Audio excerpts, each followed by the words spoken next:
Hi, everybody. Continuing coverage of Storm Henri. It is a tropical storm making its run towards the border of Connecticut right now. It is making landfall within the next 45 minutes to an hour.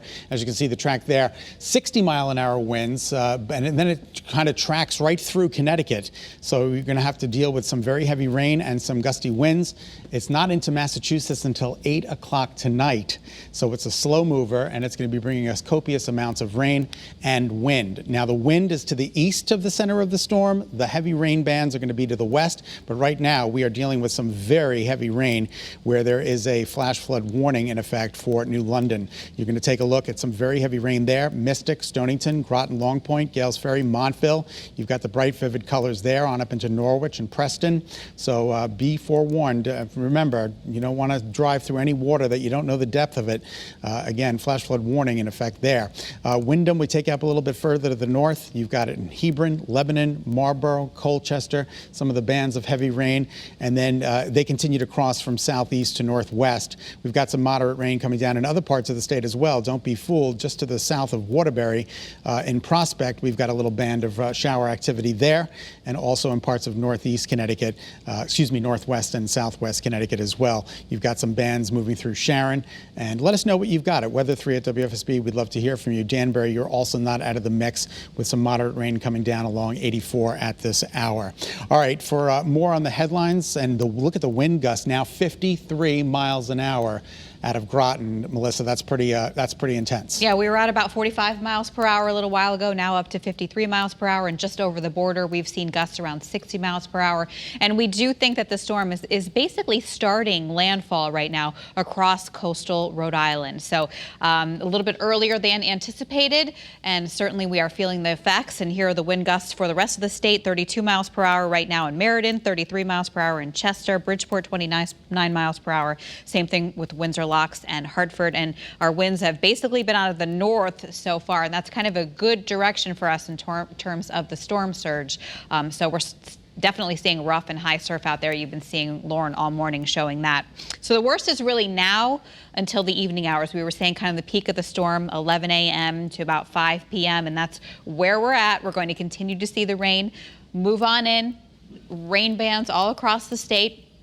We could see 3 to 6 inches of rain for a good swath of Connecticut, locally more in some towns, certainly possible. And we're concerned about some flash flooding. We have that flash flood warning for parts of southeastern London County until 12:45. So as you can see, a lot of rain coming in a short amount of time does cause especially the smaller streams and creeks and tributaries and some of the roadways, poor drainage areas to cause rapidly rising water. Wind gusts to 60 miles an hour, especially in the eastern portion of the state. We're going to continue to be concerned about some of those power outages.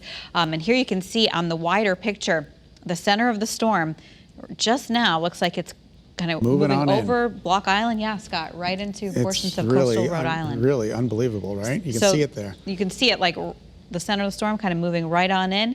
And here we are with the heavy rain, which we were talking about. This particular track puts us on the wetter side of the storm. The windier side is to the east, but that does include eastern Connecticut into Rhode Island.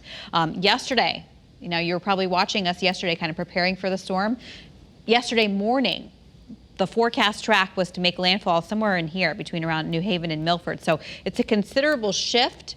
And that does, again, put Connecticut on the wetter side. And that's why, Scott, we are concerned with some more flooding and also the potential for some storm surge here with the high tides coming in. Absolutely. But as you just mentioned, those winds are still out of the north, which is a good direction for us. So it's not being pushed in with a southeasterly flow. But nonetheless, we are in high tide right now, and that is cause for concern. Lauren Richardson has been down in the New London area watching the waves just push in against the barriers there. We're in an area where we typically don't see waves. So the Long Island Sound is churning up, and then we're going to repeat the high tide cycle tonight at around midnight, starting at 10:10 for New London. So it won't be as bad, I don't think, as this morning's high tide cycle, but nonetheless, we are going to be dealing with some normally astronomically higher tides due to the fact that we've got the full sturgeon moon out there.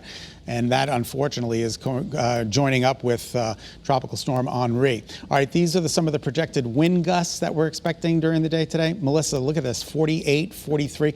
And you notice it's in northeast and southeast Connecticut. Still some pretty intense gusts in parts of northwest and southwest Connecticut. But as you were mentioning, on the eastern side of the map, we have got those wind gusts that are expected to continue to climb into the 40s and 50, possibly even 60-mile-an-hour range. That's right. We've already seen some 60-mile-an-hour gusts right over the border, so it's certainly possible for us to be feeling those here in eastern Connecticut as well.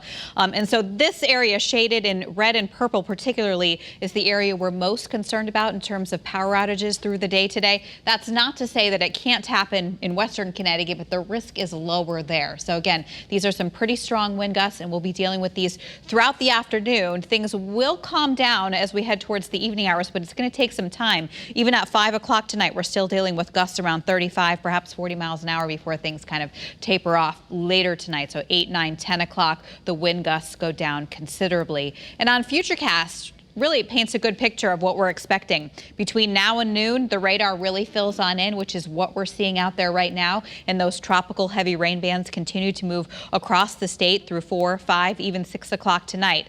Later tonight, things start to calm down a little bit. We will have some off and on showers around, especially in the western portion of the state, but the axis of heavy rain kind of shifts beyond our borders. Now, notice what happens, though, tomorrow. The storm pivots on back, so we're not done with it tomorrow. We'll wake up to clouds. We'll fill in with the rain more. Notice that swirl here, some off and on tropical downpours, perhaps some thunderstorms, and that will continue all the way into tomorrow evening before things tend to wind down and dry out in terms for Tuesday. But before that happens, we could be looking at anywhere from 3 to as much as 6 inches of rainfall with locally higher amounts. It really all depends where we get some of those heavy rain bands to set on up. And again, Scott, it's not only today, but this also includes tomorrow's rain also. Absolutely. And of course, we're going to be here to get you through the storm today and tomorrow as continuing coverage of Henri takes place. Let's take a look at the storm impacts. Heavy rain and flooding, especially in southeast Connecticut at this hour. It's very high. Damaging wind, power outages. We've shaved it back a little bit, but still it's moderate to high, and we are expecting power outages to ensue as we move through the day today. Coastal flooding, storm surge, again, a possibility. We just talked about that with the times of high tides. And you know what? There could be an isolated tornado, especially to the east of Connecticut. Those folks in Rhode Island and Massachusetts are in the marginal risk category for receiving, as they're on the windier side of the storm system.